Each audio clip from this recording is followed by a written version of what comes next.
Imagine a world where the color of your skin didn't determine the value of your life. Can we?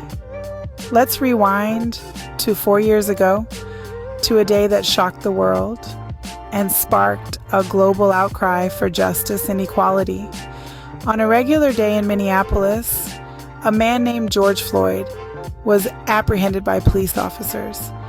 What seemed to be a routine arrest turned into a horrifying spectacle of inhumanity.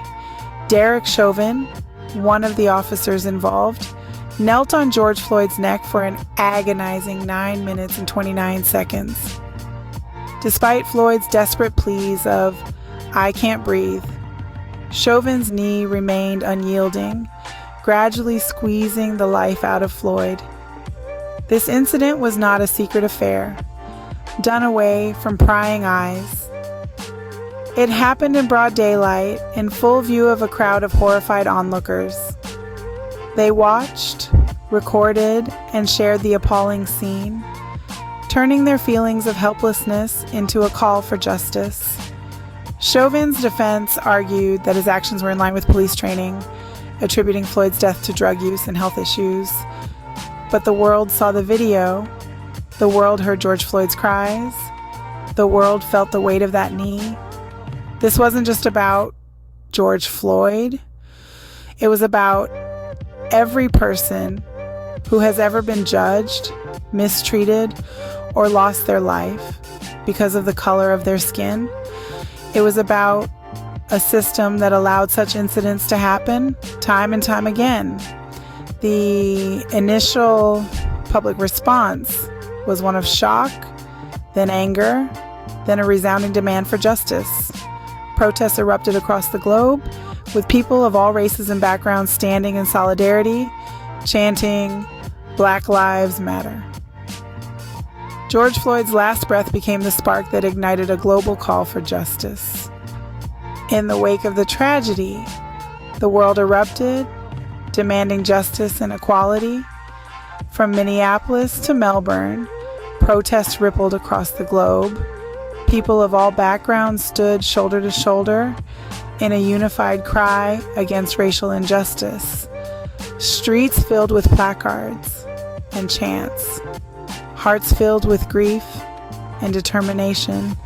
It was a momentous testament to the power of collective action. But the outcry wasn't confined to the streets. It echoed in the boardrooms of corporations as well. Many companies, from tech giants to retail chains, pledged their support for racial justice initiatives in the aftermath of George Floyd's death. They promised to stand against systemic racism, to foster diversity and inclusion within their ranks, and to financially back organizations fighting for racial equality. The numbers were staggering. Hundreds of millions of dollars were pledged in support of these causes. Yet, a promise is only as good as its fulfillment. In the years that followed, there have been questions about how much of that pledged money actually made its way to the intended causes. Reports suggest that a significant portion of these funds were either delayed or redirected. Some pledges turned out to be spread over several years, diluting their immediate impact. Others were bundled into broader diversity and inclusion initiatives, making it difficult to track the exact amount going towards combating racial injustice specifically. Despite these challenges, there is no denying that the pledges made in the aftermath of George Floyd's death have brought about some positive changes.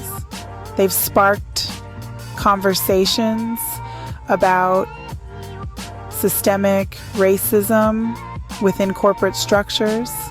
They've pushed companies to take a hard look at their diversity and inclusion policies, and they've brought much needed funding to organizations working tirelessly for racial justice.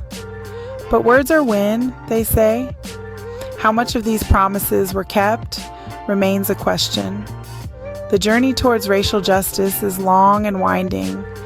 But every step, every dollar, and every pledge brings us closer to a world where tragedies like the death of George Floyd are a thing of the past. Justice delayed is justice denied, but was justice served in this case?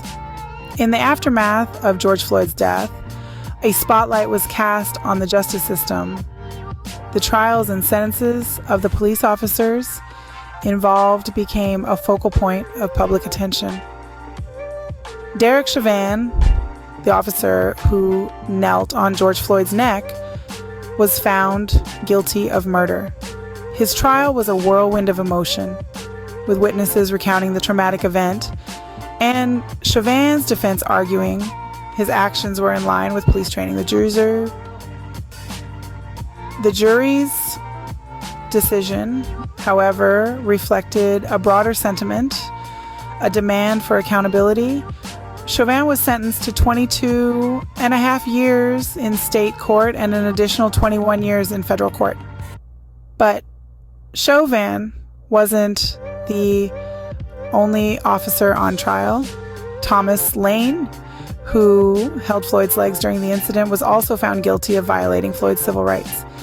Despite pleas from prosecutors and Floyd's family for a harsher sentence, Lane was given 2.5 years in prison. Other officers involved, J. Alexander Quang and Tao Tao, were convicted and await sentencing. The public's reaction to these verdicts was mixed. For some, they represented a significant step towards justice. For others, they were a reminder of a system that often falls short. There was a sense of relief, but also a recognition that these sentences were not the end, but rather a beginning. The trials brought to light deeper issues within the justice system and sparked conversations about reform. They raised questions about police training, accountability, and the role of law enforcement in society. They also highlighted the emotional toll of such incidents, not just on the victims and their families, but on the witnesses and the wider community. The scales of justice may have tilted, but the question remains, has the system changed? As we move forward, we must remember that true justice is not just about punishment, but about preventing such tragedies in the first place. It's about creating a system that values all lives equally and holds those in power accountable for their actions. A bill named after George Floyd promised reform, but did it deliver? In the wake of George Floyd's death, a legislative proposal emerged, aptly named the George Floyd Bill. This bill represented a beacon of hope, a promise of sweeping police reform that could potentially change the future of law enforcement and racial justice in America. The George Floyd bill proposed significant changes to current law enforcement practices. It aimed to ban chokeholds and no-knock warrants, practices that have led to tragic ends in numerous encounters between the police and citizens, particularly in communities of color. The bill also sought to create a national database of police misconduct to promote transparency and accountability and end qualified immunity for police officers, a legal doctrine often used to shield officers from lawsuits. However, despite its promise of change, the George Floyd bill faced an uphill battle in Congress. Opposition argued that the bill could potentially discourage individuals from becoming police officers, given the removal of qualified immunity. Others raised concerns about the broadness of the bill's language and its potential implications on law enforcement's ability to do their jobs effectively. The bill ultimately did not pass, marking a significant blow in the fight for police reform. The failure of the George Floyd bill to pass brings to light the complex and difficult nature of systemic reform. It highlights the deep-seated and often polarized views on law enforcement and racial justice in America. So, what does this mean for the future? The implications are far-reaching.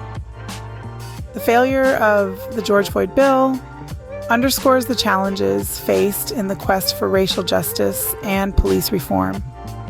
It raises questions about the effectiveness of legislative measures in combating systemic racism and prompts us to search for other avenues of change.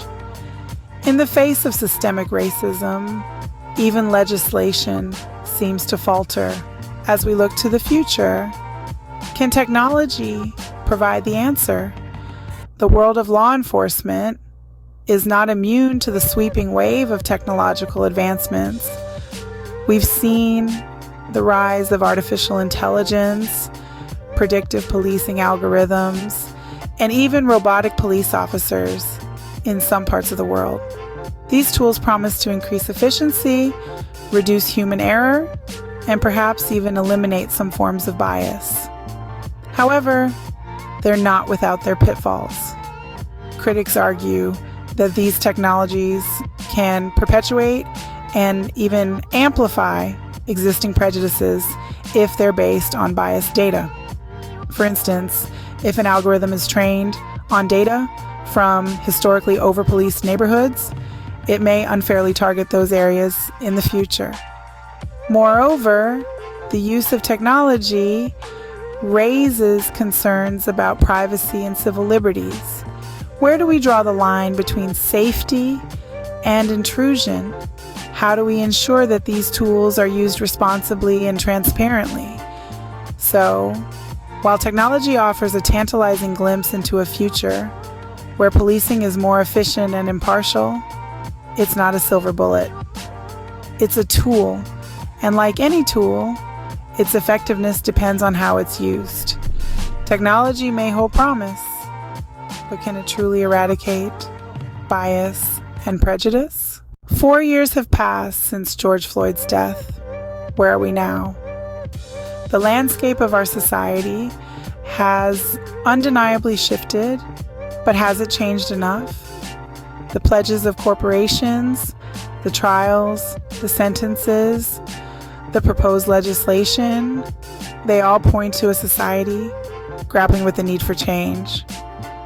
But the real question lies in how deep that change has penetrated. The echoes of George Floyd's name, called out in protests, still reverberate in our collective consciousness, reminding us of the urgent need to address systemic racism. The future of policing, intertwined with technology and artificial intelligence, holds promise, yet also presents new challenges. It's clear that our collective struggle for justice, equality, and accountability is far from over.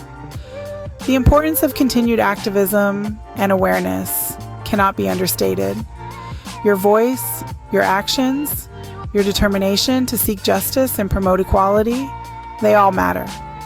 Remember, change begins with you. Comment, like, subscribe, and join the conversation. Together, we can make a difference.